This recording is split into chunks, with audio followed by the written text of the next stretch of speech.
Hi friends, अगर आप हमारे वीडियो को सबसे पहले देखना चाहते हैं तो अभी हमारे चैनल को सब्सक्राइब करें और बेल आइकन दबाएं।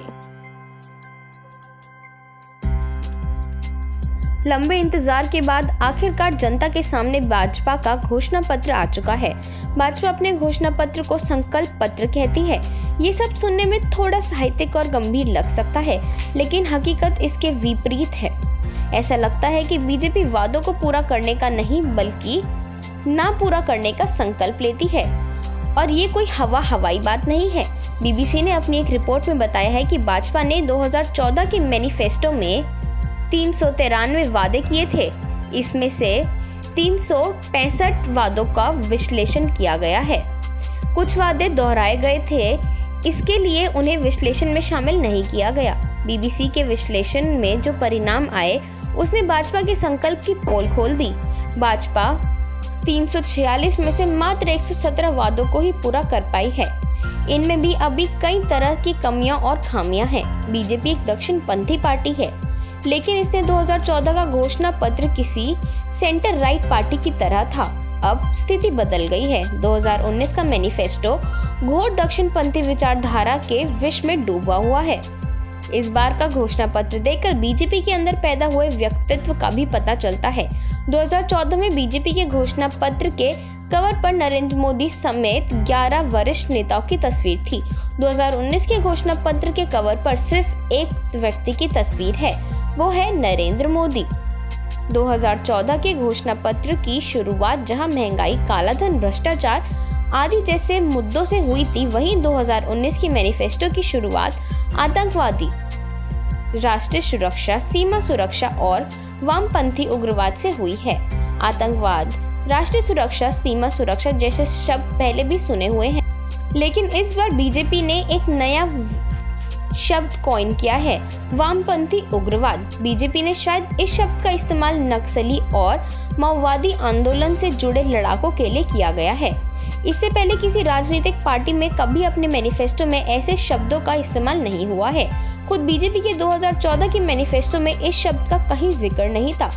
2014 की मैनिफेस्टो में सिर्फ एक जगह उग्रवाद शब्द आता है और एक जगह माओवादी शब्द का। वामपंथी उग्रवाद पूरे मैनिफेस्टो में कहीं नहीं लिखा, लेकिन इस बार बकायदा एक पॉइंट इसे डेडिकेट किया गया है, जिसमें लिखा है, हमने वामपंथी उग्रवाद के विरुद्ध बहुत सख्त कदम उठाए हैं, जिसके फलस्वरूप इन उग्रवादियों का कार्य क्षेत्र सीमित कर दिया गया है। अगले 5 सालों में हम इसके विरुद्ध और अधिक कारगर कदम उठाएंगे, जिससे कि अगले 5 वर्षों में कई खतरे को दूर करने में हम सफल हो सके। वामपंथी उग्रवाद से प्रभावित इस क्षेत्र को हमने विकास के कार्यों, जिसमें सड़क, मोबाइल फोन, स्कूल, चिकित्सा सेवा शामिल हैं, 5 सालों में बहुत प्रगति की है। हम इस कार्य को ज़्यादा और ज़्यादा गति से चलाएंगे ताकि ये पिछड़े क्षेत्र भी सुविधाओं के लाभ से आगे आ सके। गृह मंत्रालय की वेबसाइट पर भी वामपंथी उग्रवाद के नाम से एक प्रभाग है, जिसमें छत्तीसगढ़, झारखंड, ओडिशा, बिहार, पश्चिम बंगाल, आंध्र प्रदेश, तेलंगाना, महाराष्ट्र, मध्य प्रदेश, उत्तर प्रदेश और केरल को वामपंथी उग्रवाद से प्रभावित माना गया है। गृह मंत्रालय की वेबसाइट भले ही माओवादियों को विकास विरोधी बता रही है, लेकिन इसका एक दूसरा पहलू भी है। अगर माओवादी विकास के नाम पर जंगलों और आदिवासियों को उजाड़ने जाने के खिलाफ खड़े हैं, तो सरकार विकास के नाम पर कॉरपोरेट ताकतों की रक्षा में सुरक्षा बल के साथ तैनात है। माओवादियों की हिंसा के जवाब में सुरक्षा बलों की हिंसा का शिकार भी आदिवासी होते हैं। लेकिन सवाल ये है कि बीजेपी ने सिर्फ वामपंथी उग्रवाद का जिक्र क्यों किया है? जारी है, भारत के अंदर उग्रवाद फैलाने वाले सिर्फ वामपंथी विचारधारा के उग्रवादी नहीं है, दक्षिणपंथी उग्रवाद भी है। 2014 में मोदी सरकार आने के बाद इस उग्रवाद ने खुद का अपराध के नई ऊंचाइयों को स्थापित किया है। कश्मीर से लेकर कन्याकुमारी तक और नागालैंड से लेकर गुजरात तक शायद ही कोई राज्य हो जहां गौरक्षा नाम पर मॉब लिंचिंग नहीं हुई हो। मोहम्मद अखलाक ने लेकर रकबर खान तक 2014 से 2018 तक के बीच में मॉब लिंचिंग के 130 मामले पुलिस रिकॉर्ड में दर्ज हुए हैं। साल 2014 से लेकर साल 2018 तक गौरक्षा के नाम पर हुए 87 मामलों में 50% शिकार मुसलमान हुए। क्या मोदी सरकार इसे उग्रवाद नहीं मानती? जाहिर नहीं मानती। अगर मानती तो मोदी सरकार की केंद्रीय मंत्री बीफ ले जाने के शक में मारे गए अलीमुद्दीन के 8 हत्यारोपियों को फल माना और मिठाई से स्वागत नहीं करते। जुलाई 2018 में जब ये हत्यारोपी जमानत पर बाहर निकले तब केंद्रीय नागरिक उड्डयन राज्य मंत्री जयंत सिन्हा ने इन आरोपियों को माला पहनाकर स्वागत किया। साथ ही बीजेपी जिला कार्यालय में मिठाई भी बांटी गई है।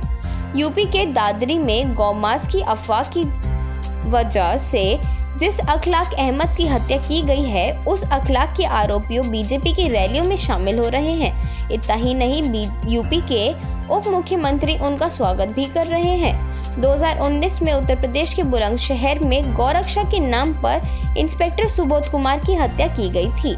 इस हत्या के लिए बीजेपी, विश्व हिंदू परिषद, आरएसएस, बजरंग दल के कार्यकर्ता आरोपी हैं। और भी कई ऐसी घटनाएं हुई हैं जिसमें दक्षिणपंथी हिंदूवादी आरोपी और दोषी हैं। क्या इसलिए बीजेपी दक्षिणपंथी उग्रवाद को उग्रवाद नहीं मानती? जहां तक वामपंथ के नाम पर होने वाले उग्रवाद की बात है तो इसमें ज्यादा जान नहीं बची। माओवादियों को हवा कितना ही क्यों ना खड़ा हो जाए, यह सबको पता है कि वो अपने इतिहास के सबसे कमजोर क्षण पर खड़े हैं। लेकिन जो उभर कर सामने आया है वो है दक्षिणपंथी उग्रवाद। आज के लिए इतना ही। आशा करती है ये वीडियो आपको पसंद आया होगा। इस वीडियो को लाइक और शेयर करना बिल्कुल ना भूलें और हमारे YouTube चैनल यानी माइंड द न्यूज़ को अभी सब्सक्राइब करें। हम एक बार फिर से ऐसे ही कई सारे सनसनीखेज खुलासों के साथ आपके लिए हाजिर हो जाएंगे। तब तक के लिए नमस्कार और शुक्रिया।